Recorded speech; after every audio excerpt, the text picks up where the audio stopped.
여러분이 나이가 많으시던 적으시던 하나님이 주시는 귀한 은혜들이 가득하기를 원합니다. 우리 인생에 겪는 많은 문제들 가운데 대부분이라 말하기는 좀 어렵지만 상당수가 말이 화근이 돼서 겪는 어려움이 많이 있습니다. 그 말 한마디가 사람들 힘들게 하고 어렵게 하고 인생이 꼬이게 만드는 경우가 많이 있죠. 그래서 야고보서에도 보면 혀가 우리의 인생을 불사르는 수레바퀴와 같다라는 표현이 있습니다. 그러니까 너무나 많은 사람들이 이 말 때문에 고난을 당하고 고통을 당하죠. 자기 자신도 어려움을 당할 뿐만 아니라 다른 사람을 아프게 하는 경우들이 많이 있습니다. 반면에 이 말을 통해서 우리가 가지고 있는 문제들이 해결되어지는 것을 종종 봅니다. 그래서 우리가 쉽게 얘기하면 말 한마디로 천냥빚을 갚는다라고 하는 그 표현 속에는 그 말 한마디가 얼마나 가치가 있고 얼마나 귀하고 우리 인생을 바꾸는가 하는 것을 보여줍니다. 특별히 하나님이 인정하시는 말 한마디 한마디는 어마어마한 하나님의 능력을 우리에게 가져오고 하나님의 은혜를 가져옵니다. 하나님께서는 어떻게 보면 우리의 말 한마디에 감동을 받으시고 그 한마디를 통해서 하나님이 역사하시는 것을 우리가 성경을 통해서 볼 수가 있습니다. 오늘 본문에 보면 두로 지방에 한 여인이 있는데 그 딸이 귀신이 들렸습니다. 딸이 귀신 들린 그 어머니가 두로 지방에 살고 있었습니다. 우리가 읽은 이 마가복음에는 더러운 귀신이라는 표현이 되어 있지만 마태복음에는 흉악하게 귀신 들렸다 그랬습니다. 그 말의 의미는 그만큼 이 딸을 고통스럽게 만들었다는 거예요. 어머니가 볼 때 그 귀신 들림 때문에 당하는 고난을 차마 눈뜨고 볼 수가 없었습니다. 너무나 괴로운 거죠. 어머니의 마음 입장에서는 내가 대신 아파줄 수 있다면, 내가 대신 귀신 들릴 수 있다면 내가 귀신 들렸으면 좋겠는데 하는 그 열망이 있을 정도로 그 딸의 고통을 참아 볼 수가 없었던 것입니다. 분명히 딸을 사랑합니다. 그를 아끼고 있습니다. 그러나 어머니로서 아무것도 그 딸을 위해서 해줄 수가 없을 때 얼마나 무능함과 괴로움이 그에게 찾아왔겠습니까?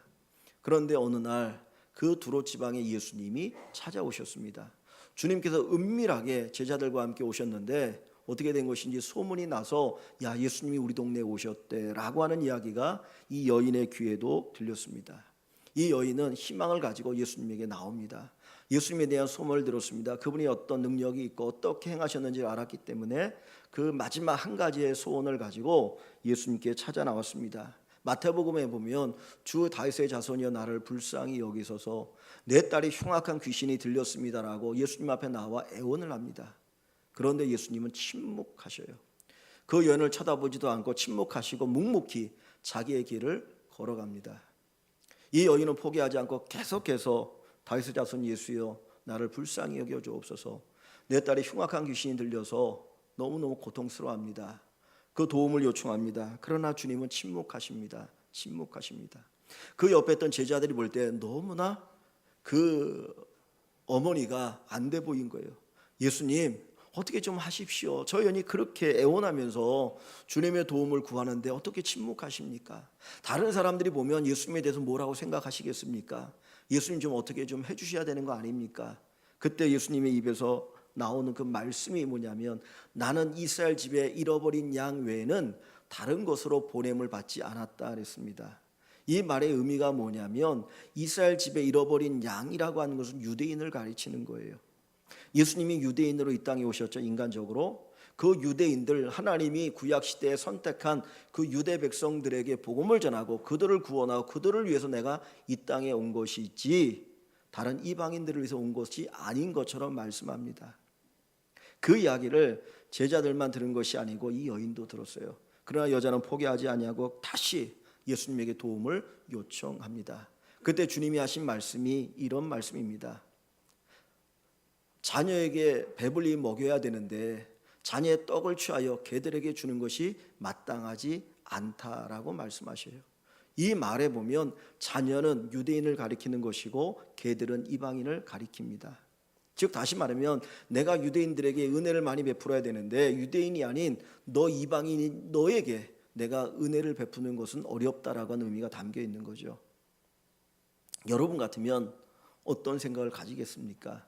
내가 그렇게 애원했는데 내가 비록 이방인이어도 유대인이 아닌 헬란일지라도 그렇게 예수님 앞에 내가 애원했고 다른 것도 아니고 자식이 귀신 들려서 고통 가운데 있고 언제 죽을지 모르는 그런 큰 아픔 가운데 있을 때에 주님 앞에 도움을 요청하는데 어찌 예수님 침묵하시고 그리고 입을 열어서 하시는 말씀이 자녀의 떡을 취하여 개들에게 주니 마땅치 않다라고 말씀하실 수 있겠느냐.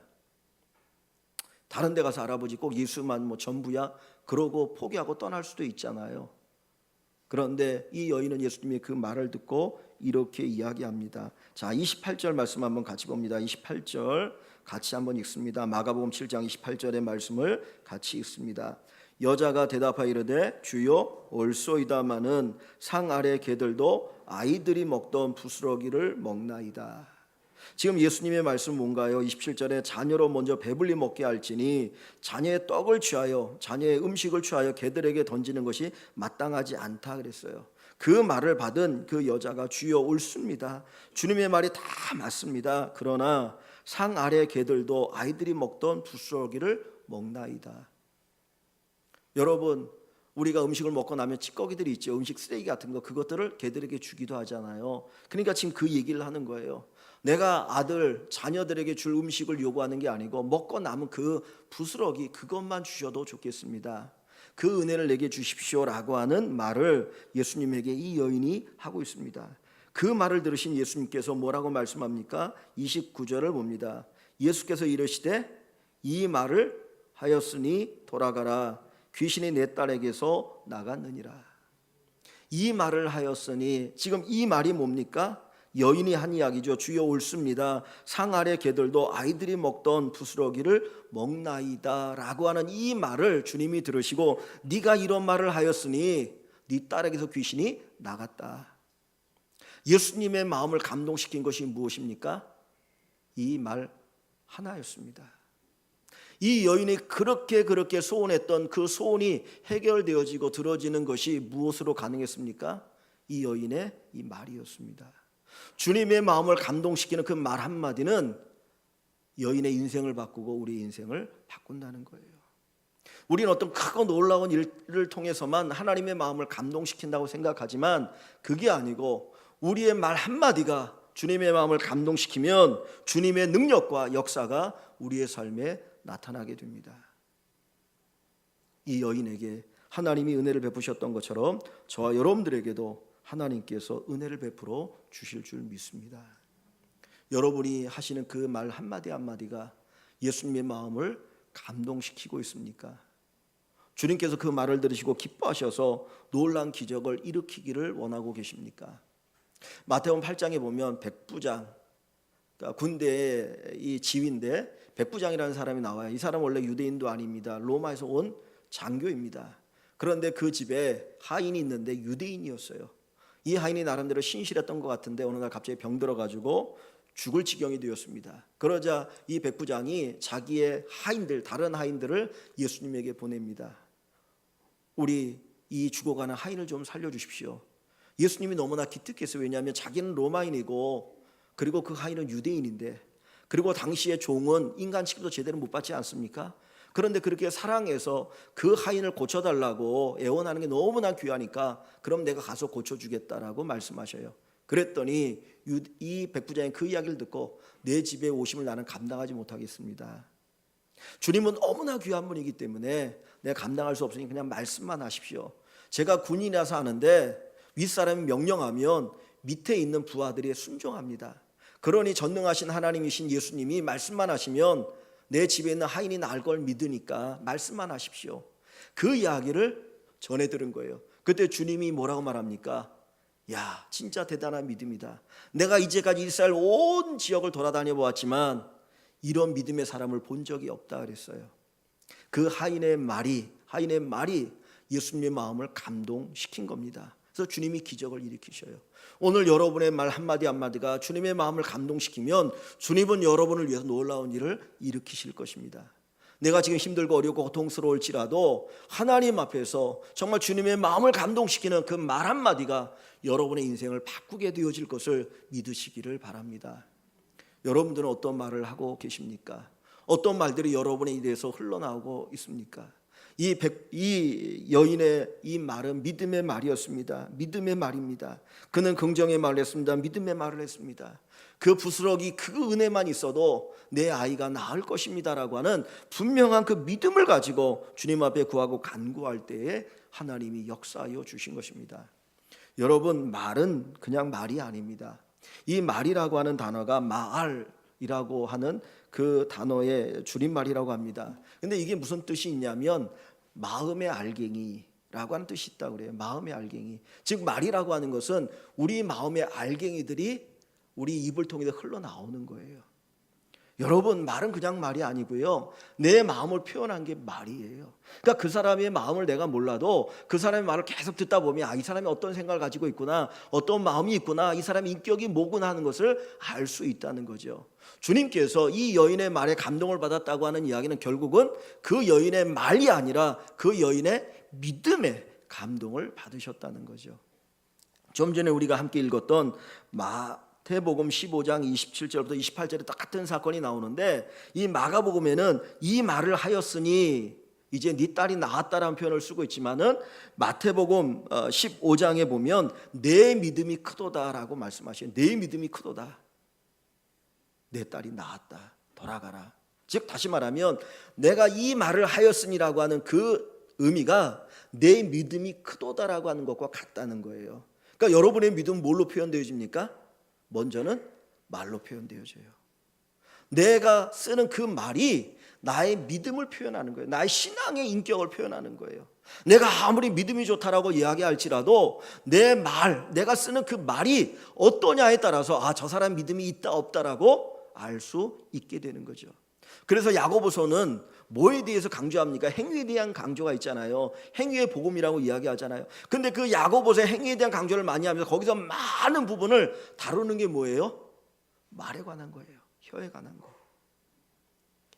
이 혀에 관한 거, 이 말에 관한 것을 이야기합니다. 즉 행함이 있는 믿음은 믿음의 언어를 쓰는 거예요. 사랑의 언어를 쓰는 거예요. 축복의 언어를 쓰는 겁니다. 은혜의 언어를 쓰는 겁니다. 우리의 말이 바뀔 때 정말 믿음의 역사가 나타나기 시작합니다. 여러분들은 어떤 말을 하고 계십니까? 이 가나안 족속의 여인, 이 스로보니게의 여인은 믿음의 말을 하고 있다는 거예요. 오늘 본문을 다시 한번 가봅니다. 28절에 이 여인의 믿음의 고백이잖아요. 여자가 대답하이르되 주여 올소이다마는 그랬어요. 여기 보면 주여라는 말이 나오죠. 예수님을 가리켜 주님이라고 부르고 있거든요. 근데 이 마가복음에 보면 주여라고 예수님을 부르는 곳은 딱 여기밖에 없어요. 예수님의 제자들도 예수님을 주님이라고 부르지 않았어요. 우리가 앞부분에 보면 그 제자들이 배를 타고 항해를 하는데 예수님 주무시고 계실 때 큰 풍랑이 일어나잖아요. 그러니까 자기들이 어떻게 해보려고 하다 안 되니까 예수님을 깨우잖아요. 그때 그들이 예수님을 뭐라고 부르신 줄 압니까? 뭐라고 불렀죠? 선생님. 주님의 엄청난 기적을 경험했던 제자들인데도 그 제자들도 예수님을 선생님이라고 불렀어요. 그런데 이 여인은 예수님을 한 번도 만난 적이 없습니다. 다만 예수님에 대한 소문을 들었습니다. 그런데 그 주님 앞에, 그 예수님 앞에 주님, 주여, 주여, 당신은 하나님이십니다. 그러니 내 아이를 고칠 수 있습니다. 믿음의 고백이에요. 여러분, 우리 안에 믿음의 고백이 있을 때, 믿음의 고백이 있을 때 그것이 우리 입으로 나오게 되어지고 그 말을 들으시고 주님이 역사하고 계십니다. 하나님의 마음을 감동시키는 말을 하십니까? 사람은 말의 열매로 살아갑니다. 말의 열매로 살아갑니다. 내가 뿌린 그 말의 씨앗이 열매가 되어서 우리에게 돌아오게 되는 거죠. 그 민수기에 보면 이스라엘 12명의 정탐꾼이 가나안 땅을 정탐하면서 40일 동안, 근데 그들이 돌아올 때에 그 두 사람의 어깨에 포도송이를 메고 갈 정도로 그 땅이 아주 기름진 땅이었습니다. 근데 돌아와서 보고를 하는데 10명의 사람들은 그 땅은 기름지고 좋은 땅이지만 우리는 그 땅에 들어갈 수 없다 그랬어요. 왜냐하면 거기에 사는 사람들은 거인이고 그 성은 너무나 견고하고 그들이 가지고 있는 무기는 우리와 비교할 수 없고 그들 앞에 우리는 메뚜기 지나지 않는다. 괜히 올라갔다 우리 다 죽을 것 같으니까 가지 맙시다 라고 하는 것이 그들의 보고였습니다. 반면에 두 사람 여호수아 갈렙은 아니다. 저들은 우리의 밥이다. 하나님 우리와 함께 하시면 능히 저들을 이기고 하나님 주시기를 약속한 그 땅을 우리가 얻을 수 있다라고 믿음의 고백을 합니다. 가나안 땅에 누가 들어갔을까요? 믿음으로 고백한 여호수아 갈렙만 들어갔어요. 그런데 그 뒤에 보면 하나님이 이런 말씀하셔요. 내 귀에 들린 대로 내가 행하리라.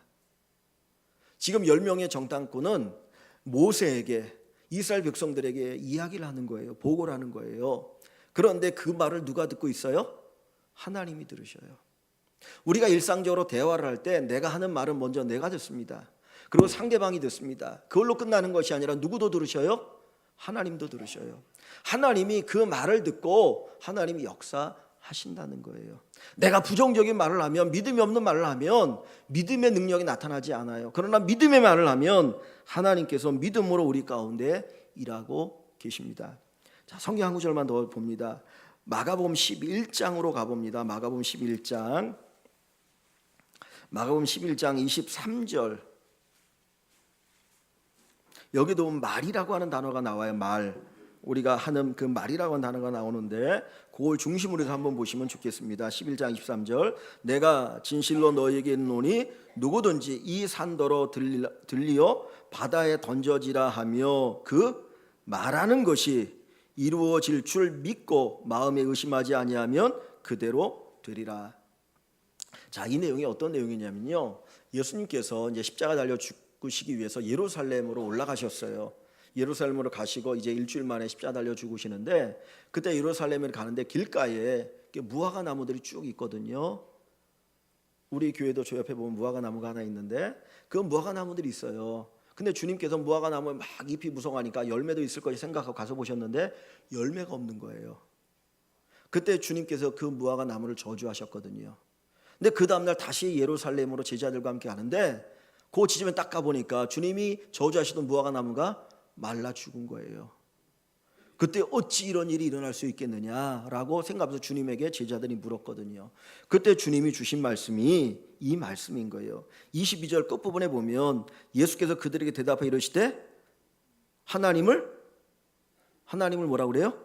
믿어라 그랬죠. 하나님을 믿으라. 그러면서 23절에 내가 진실로 너에게 이르노니 강조해서 말씀하는 겁니다. 누구든지 이 산더러, 여기 앞에 있는 산더러 바다에 던져지라 하며, 그러니까 내가 이 산이 바다에 던져져라고 말하면서 그 말하는 것이 못할 줄 믿고 이루어질 줄을 믿고 그 말이 이루어질 줄을 믿고 마음에 의심하지 아니하면 그대로 되리라.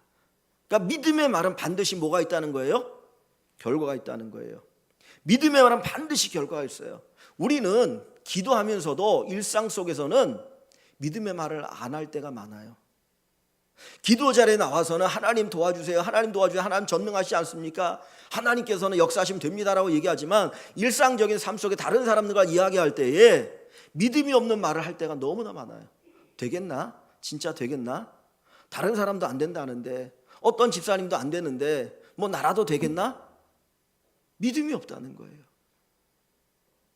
우리의 일상적인 말이 믿음의 말이 되어질 때 거기에 하나님의 은혜, 하나님의 기적이 나타납니다. 주님이 일하기 시작하는 거예요. 내가 변화되길 원합니까? 하나님 나를 변화시킬 거야. 하나님 우리 가정을 변화시킬 거야. 하나님 우리를 도와주실 것이야. 어떤 그런 믿음의 고백을 가지고 살아가십시오. 하나님 반드시 역사하여 주실 줄 믿습니다. 여러분, 하나님이 우리를 돕지 않는 게 아니고요, 하나님의 도움을 우리가 가로막고 있어요. 뭘로? 말로. 말이 바뀌면 하나님의 은혜를 체험합니다. 말이 바뀌면 하나님의 은혜를 체험해요. 그러니까 저는 목사니까 많은 사람들의 모습을 보잖아요. 근데 보다 보면 아 그렇구나, 아, 이 말이 맞구나 하는 것들을 느끼게 돼요. 왜 하나님 내게 은혜를 안 주세요? 아니, 은혜를 주려고 하는데 내가 거부하고 있거든. 뭘로? 말로 거부하고 있거든요. 말이 바뀌면 하나님의 은혜가 임하게 되어집니다. 이 여인이 포기하지 않고 이 믿음의 고백을 할 수 있었던 것이 무엇일까요? 정말 여러분, 우리가 믿음의 말을 하기 위해서 가장 중요한 게 뭐냐면 하나님의 사랑에 대한 확신이에요. 하나님이 나를 사랑한다고 하는 것을 확신할 때 우리는 믿음의 고백을 하고 믿음으로 말하기 시작합니다. 다시 오늘 본문으로 가봅니다. 자, 여기 본문을 한번 가보겠습니다.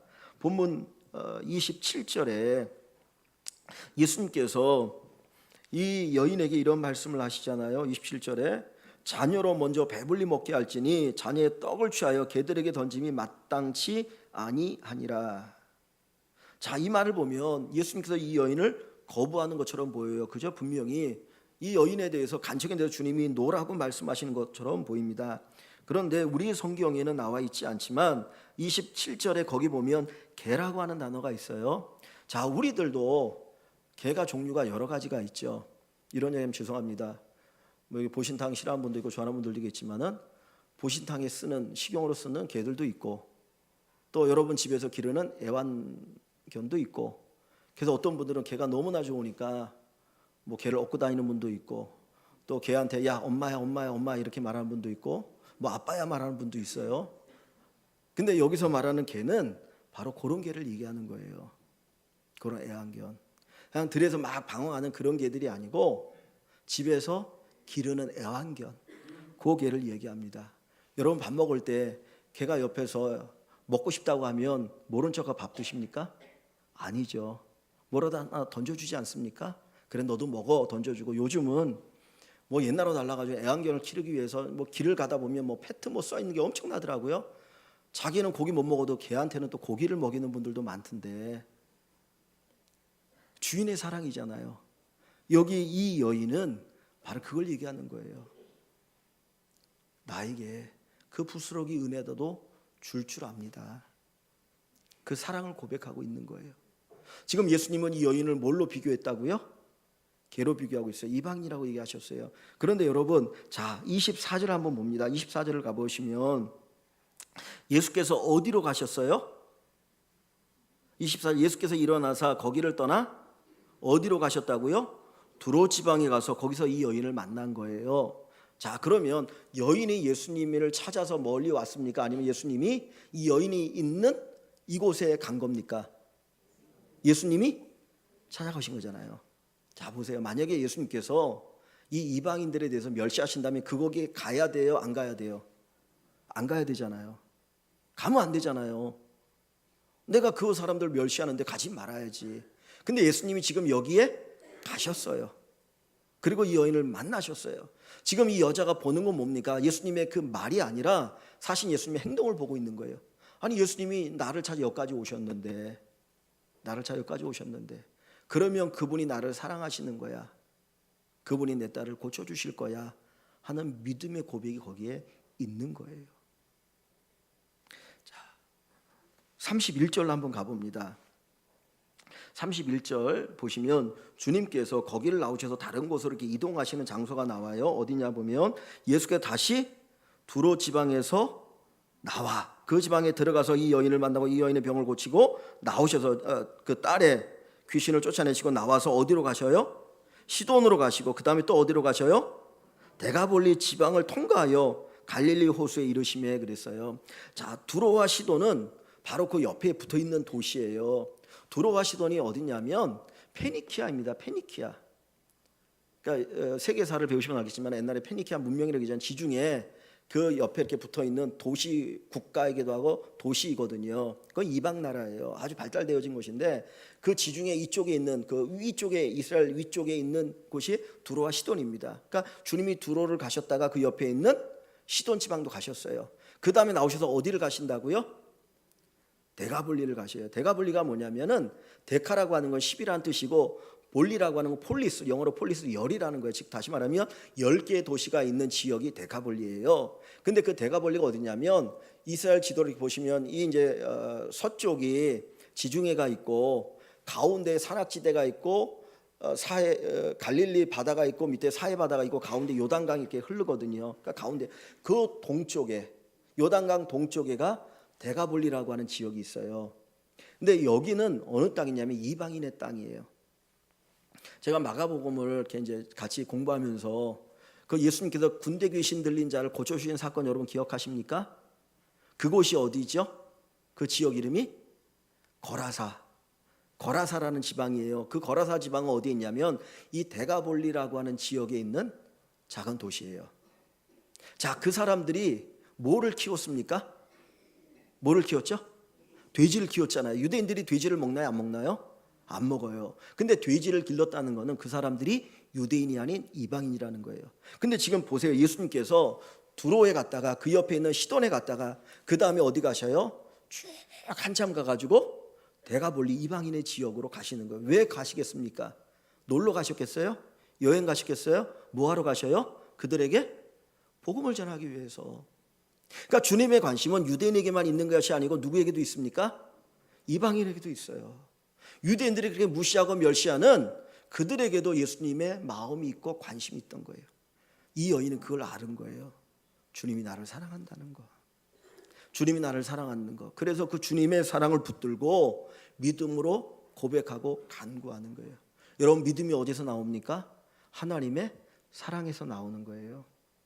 내 스스로가 믿음을 만드는 게 아니고요. 하나님 우리를 사랑해 주셨으니까, 하나님 우리를 사랑해 주셨으니까 우리가 그 사랑에 대한 반응으로 믿음을 고백하고 믿음을 표현하는 것이고 믿음의 말을 하는 것입니다.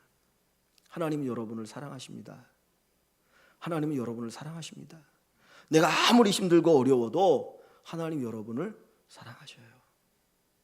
이 가나안의 수로보니게 여인이 그 딸이 귀신 들렸죠. 그들은 이방인이죠. 그럼에도 불구하고 하나님은 이 여인을 어떻게 하셔요? 사랑하셔요. 그러니까 찾아가시는 거예요. 그를 만나주시는 거예요. 그 믿음의 고백을 통해서 그의 문제를 해결해 주시는 거예요. 우리가 아무리 힘들고 어려워도 하나님의 사랑을 의심하지 않았으면 좋겠습니다. 하나님은 나를 사랑하셔. 하나님의 아들 예수 그리스도를 이 땅에 보내시고 십자가에 죽게 하시고 나를 구원하시는 것을 보면 하나님은 나를 사랑하셔. 그 십자가가 하나님의 사랑의 확증이야. 그 믿음을 가지고 나가신 여러분 되십시오. 우리 환경은 믿음의 고백을 할 수 없어요. 내가 너무나 힘들고 어려우면 하나님의 사랑에 대해서 혹 의심하기도 하고 진짜 믿음이 뭐냐 회의가 될 때도 있어요. 그러나 이 여인처럼 하나님의 사랑을 바라보시기 바랍니다. 우리가 조금만 더 살펴보면 이 고백이 흘러나올 수 있는 거예요. 이 여인이 주님이 오신 것을 그는 생각하지 않습니까? 주님 왜 여기까지 오셨을까?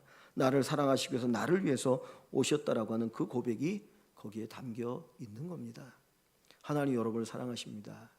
그 사랑을 따라서 여러분들이 믿음의 고백을 가지고 살아갈 수 있기를 소원합니다. 하나님의 은혜가 무엇을 통해서 우리에게 온다고요? 우리의 말을 통해서, 여러분의 말을 통해서 옵니다. 기도만 믿음으로 하지 마시고 모든 말을 믿음으로 하시기를 바랍니다. 우리의 언어가 바뀌면 하나님의 역사가 일어납니다. 우리가 사랑의 말을 하고 믿음의 말을 하고 소망의 말을 하고 은혜의 말을 하면 하나님이 그렇게 다 역사하셔요. 하나님께서는 우리로 기도케 하시고 이루실 뿐만 아니라 우리로 말하게 하시고 이루시는 하나님이십니다. 여러분의 말이 하나님께 영광이 되어지고 하나님의 은혜가 차고 넘칠 수 있기를 소원합니다. 그래서 우리 모든 성도들의 그 말 속에 믿음이 충만하고 그 말을 통해서 하나님의 은혜가 차고 넘치시기를 주님의 이름으로 간절히 축원합니다. 하나님, 주님의 마음을 감동